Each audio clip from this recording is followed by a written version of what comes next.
We are now going to focus on specifically on one way to tackle the issue of identity theft. And as was alluded to by one of the questions from the floor, New Zealand Post and the Department of Internal Affairs have collaborated on the identity verification system RealMe. So to tell us more is the Head of Agency Services at New Zealand Post Group, Mandy Smith. Thanks, Nadine, and thanks to Aaron for setting the scene for me. I thought it was actually... is that me? Come here, or was that next door, the noise? Oh, the music next door. Yeah, they're quite loud next door, obviously. For setting the scene around, why there isn't an increasing need around digital identity. Clicker working. It's not just about the fraud journey that we're on, though. Well, obviously, as we heard this morning, we're on a big transformational journey in terms of the type of devices that we've got out there, in terms of what we're now using to communicate and interact with between people and businesses, but equally in the way that it's changing how we want to do things. So, in the past, there was a lot of reliance about going and actually dealing with people and wanting a lot more advice from people. That's how you got your information, that's how you learned. But because of the internet and the fact that the information is readily available, people are now more doing self-help and therefore are working from an at-home environment. So our whole interaction is changing over the top of the digital devices. And that's leading, organisations into a lot of transformation and thinking about what does their new business model need to look like as they move forward into the future. The drive for that transformation is clearly about how do you give a greater customer experience. And, this morning we heard the discussion about customers knowing how to find value, that it was like water, it would always find its way through, and value will find its way through. So customers increasingly becoming acutely aware how quickly to get to the value and to have a greater customer experience in doing that. So our challenge as organisations is how do we simplify the processes and how do we give them that value straight away? But to allow us to do that, we obviously, we need to build up a really strong trust framework. This dilemma obviously is not just about the banking sector. It's impacting all organisations across all sectors, and probably more heightened though in those that are perhaps at risk of around more disruption. But anyone that's got the customer at the heart will be thinking about what does this journey look like at their organisation. The other thing is, and thinking about this, there's some international studies out there where there's a hypothesis that by bringing in digital identity, it's got significant economic benefits to the various economies around the world. And they talk in billions of dollars about the benefit that will be unlocked by being able to have trusted digital identities in the market. And when we think back in New Zealand, it's going to be really important for New Zealand Inc. and where we want to drive our own economy and what we're trying to achieve as an innovative leader in the digital space. So alongside that, we're trying to, drive change as enterprises, but equally our customers are going on a journey. And if you're just thinking about, Aaron's comment before about the different information that we have out there and the way that we interact with organisations, and there's no one size fits all. So depending on what you're doing, you're obviously in the social media end of the spectrum, and you will be sharing, potentially people are sharing lots of personal information out there in that space. But equally, when we go to the other side of the spectrum, it becomes more and more important to know who I am, and and to have trust in that who I am. So. In dealing with immigration or inland revenue, they need to know who you are. It's not your Facebook profile is not going to be sufficient to meet the standards around that, and that's the same challenge when you look at the banking industry with AML and CFT.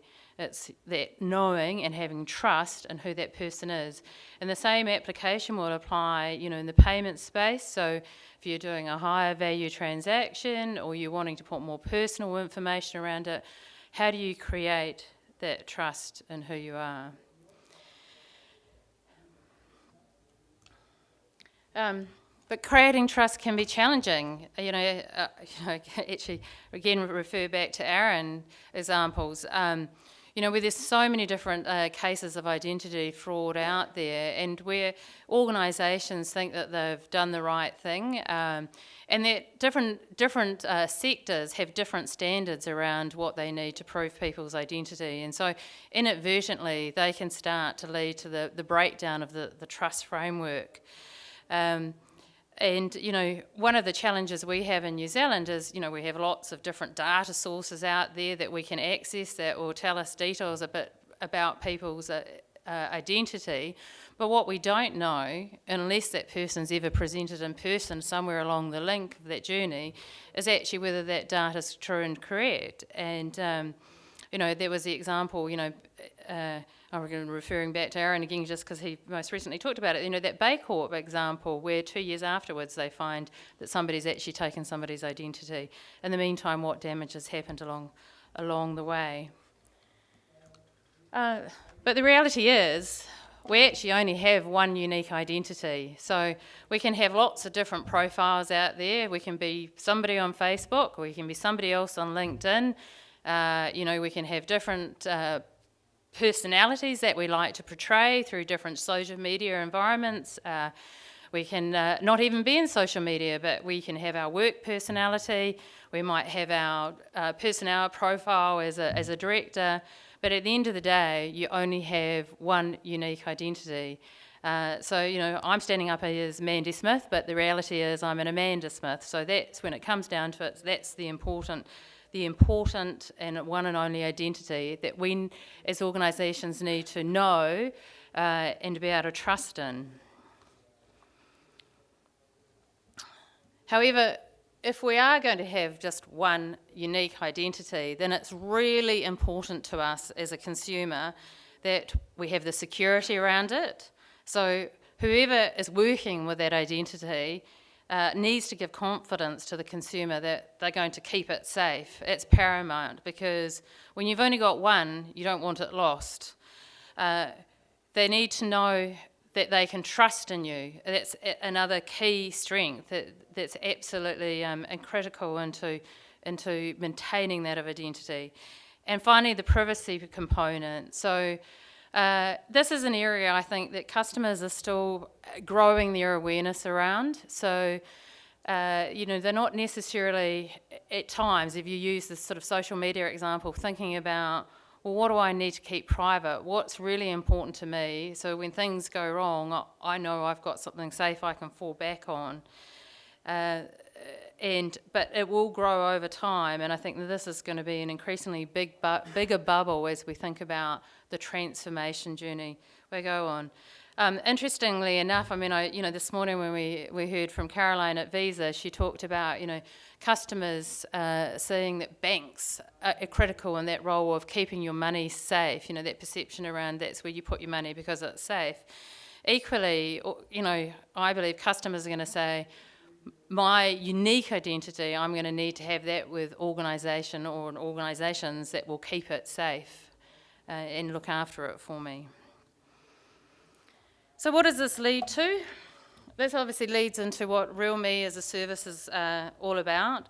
So we're all about ensuring we've got a high strength level of confidence around the identity.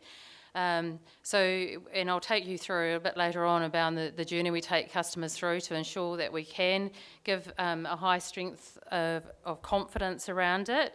It is a system that's designed in a privacy-centric way, allows the customer to always consent when their identification information is being used, and it's a system that's designed to integrate into a whole wide range of service providers, across all sorts of different sectors, and to be able to provide different pieces of information depending on what the need of that organisation is.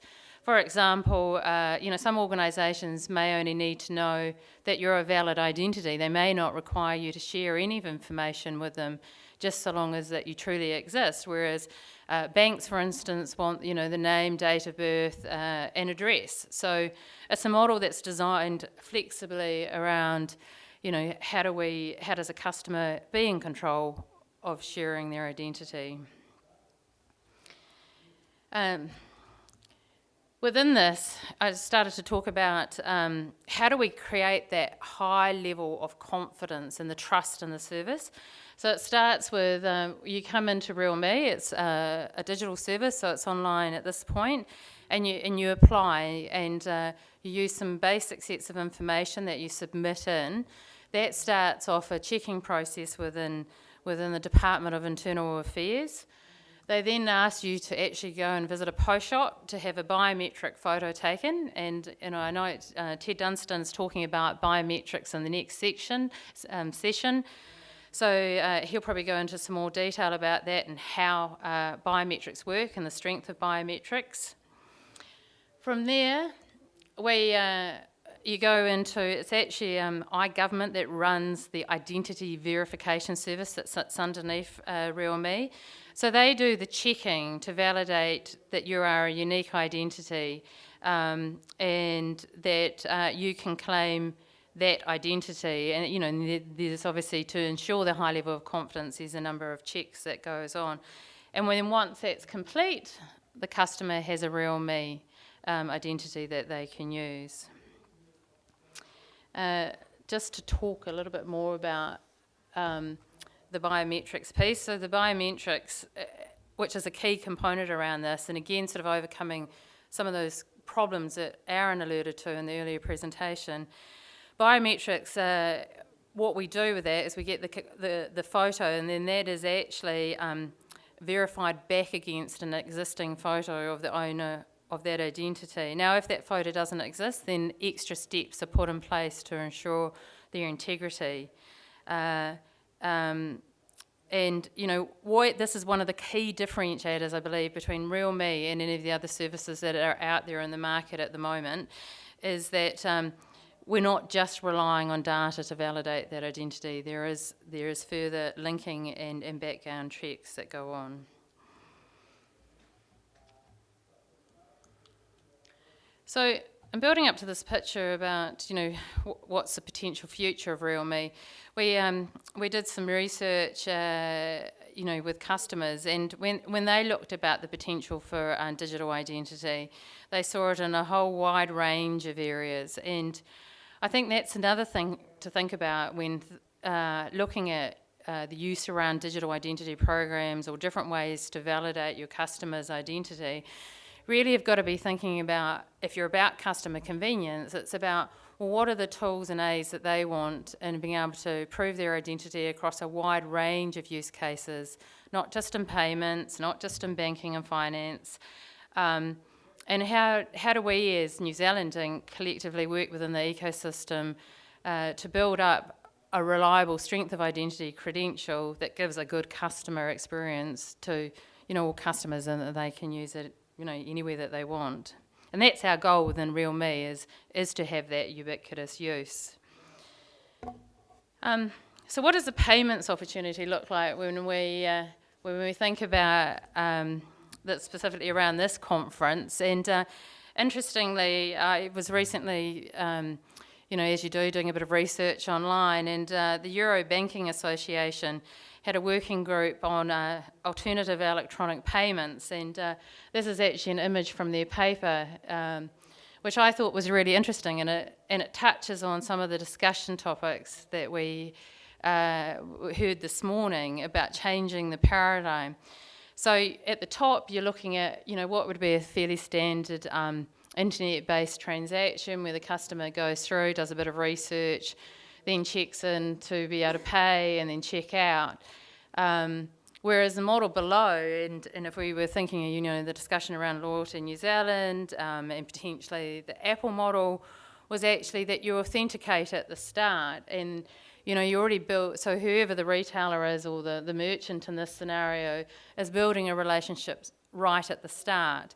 And because they've been able to have a trusted identity, where there's key information like, are you of age, that can be added in at the start. If it was loyalty points or there was other privacy information that needed to be considered, it can be put in there at this stage and give a far stronger and trusted customer experience. I think this example that the Eurobank has been working on is a good example about how you can break down walls, as was talked about this morning. But it is quite a different model. And interestingly, their paper goes on to talk a little bit more about payment and authentication and how that model is changing. And I'll touch on a bit more on that at the end as a bit of a thought provoker.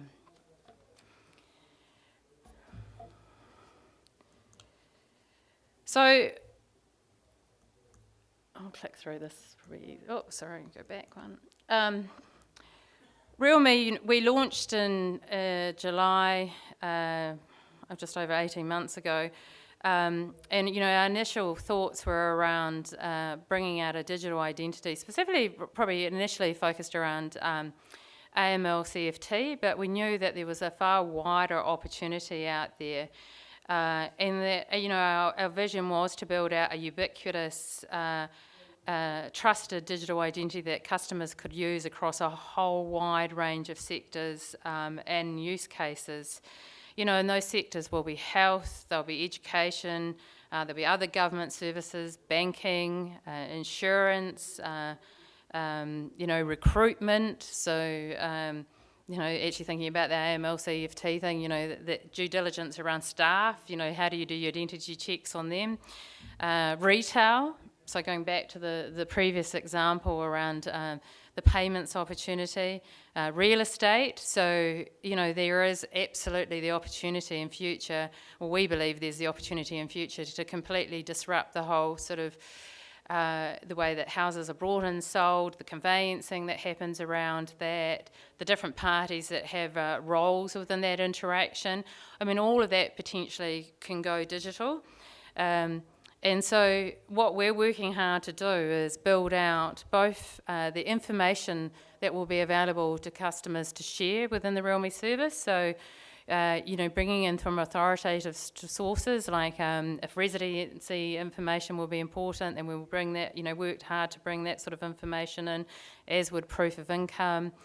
And that's really working within an ecosystem. So RealMe in itself doesn't hold this information, but it can work with the entities out there that have the information and then put a trusted framework around it to be able to share it with the customer's consent.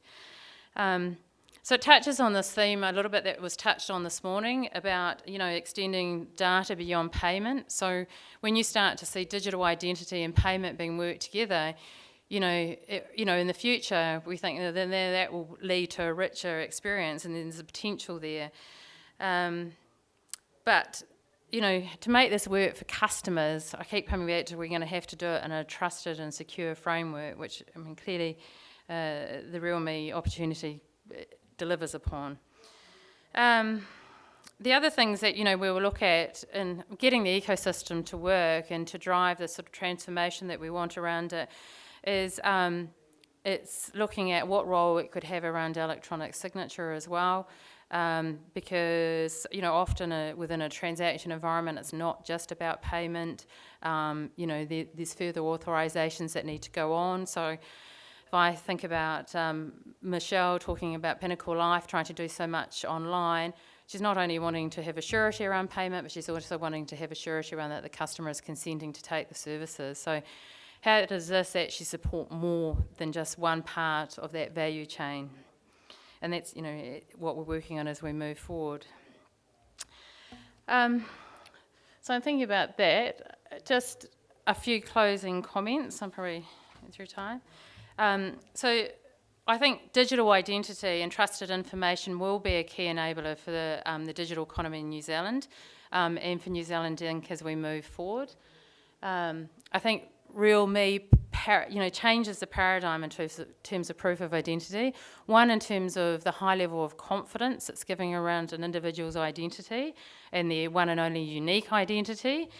But the other thing is in the way that the system is designed, it's privacy-centric. So you as an individual are always going to be in control of how you use your identity.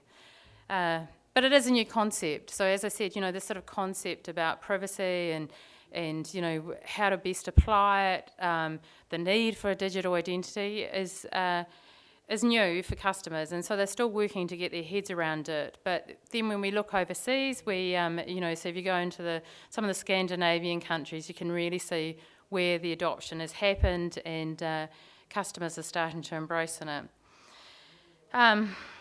Obviously, once the customer does see get it, they can see the benefits. They clearly get on and say, how easy it is. And something I didn't touch on today, but it literally is as easy as once you've registered for RealMe and you want to interact with an organisation, it is you have a username, a password, and a second factor authentication. We ask the customer, do they want to share their information with the organisation? They tick yes, and then they get passed back to the organisation. And so on the sort of live transactions that are out there today, mostly that's taking less than 20 seconds to actually conduct that. So customers not getting off the sofa, they're not having to leave, whatever they're doing in the transaction that they're in, they're just getting on with doing it, which is a huge benefit to them, plus a huge benefit to the organisation, because they're not losing the customer because they've had to walk off and find their driver's licence, or had to walk off and find something else to be able to complete the transaction. I think there is a big opportunity for payments industry and RealMe to work more closely together. I think there is a way that New Zealand could innovate and come up with some creative models around how we give more trust around the payments, improve the customer experience, and reduce some of the risk. So, in the theme of the conference, it is about how we get things moving in this space, getting to the point, and acting now around this, and looking for some of the innovation. And actually, I'll read out this statement that was from the European Banking Association. It's a little bit tongue-in-cheek in reading this out, but I do think it gives an interesting insight. It said in here, with the payment and the authentication becoming separated, the value and the user interaction will remain with the authentication, reducing the payment to a mere administrative operation. The market for digital identity services will eclipse the market for payments in the long run. Now, whether you believe it or not, but I do think what it does point to is that there is a really strong correlation between payments and digital identity, and it will be interesting to work together on, and how we take this forward. Thank you.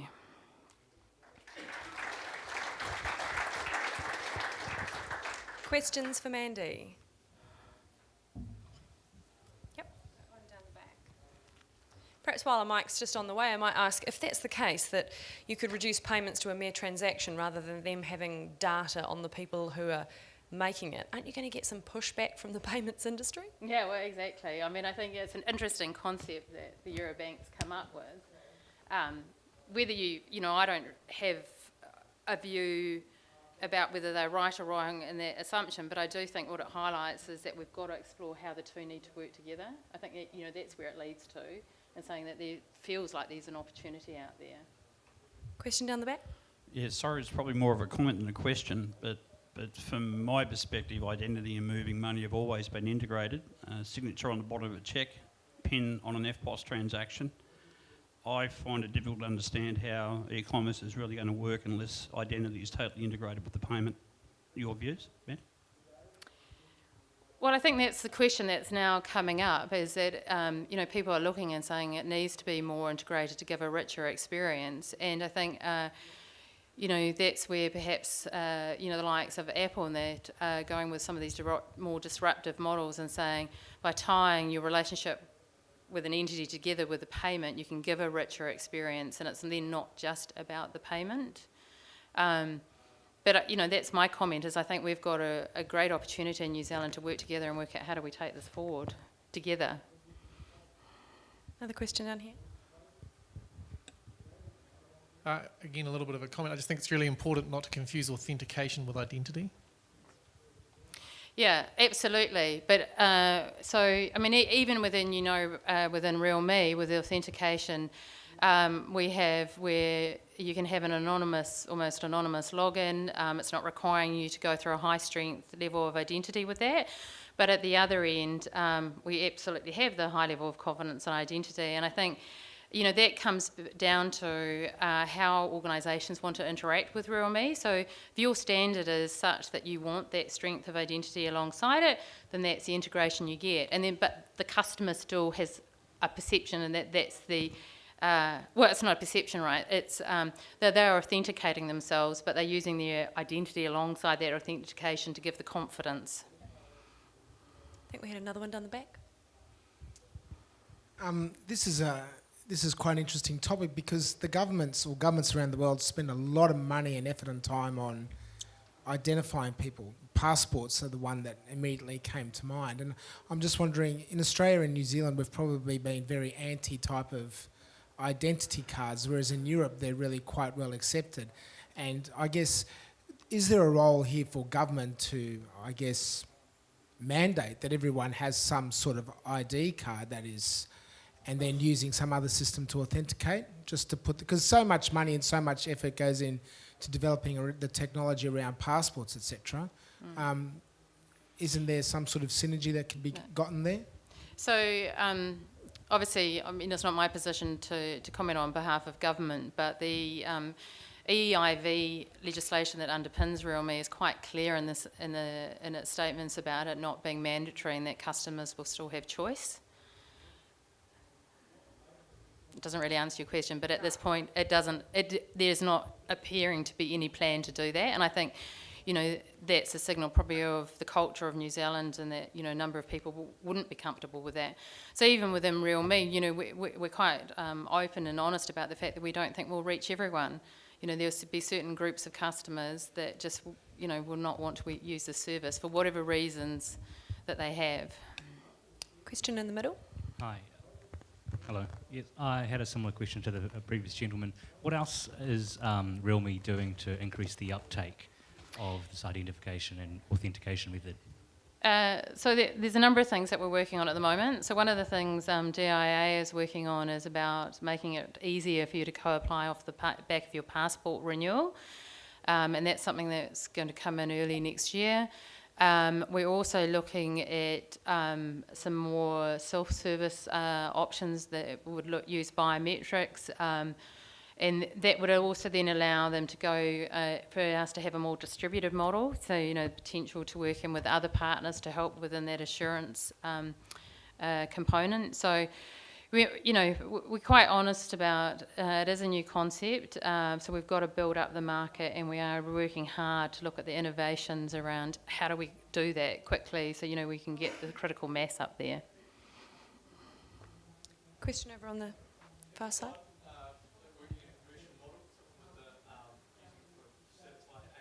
Yes, we have. Well, there's two banks that I can comment on at the moment, which is TSB and BNZ. Mm-hmm. Any further comments or questions for Mandy? All right, well, we will wrap it up there. Thank you, Mandy Smith. Thank you.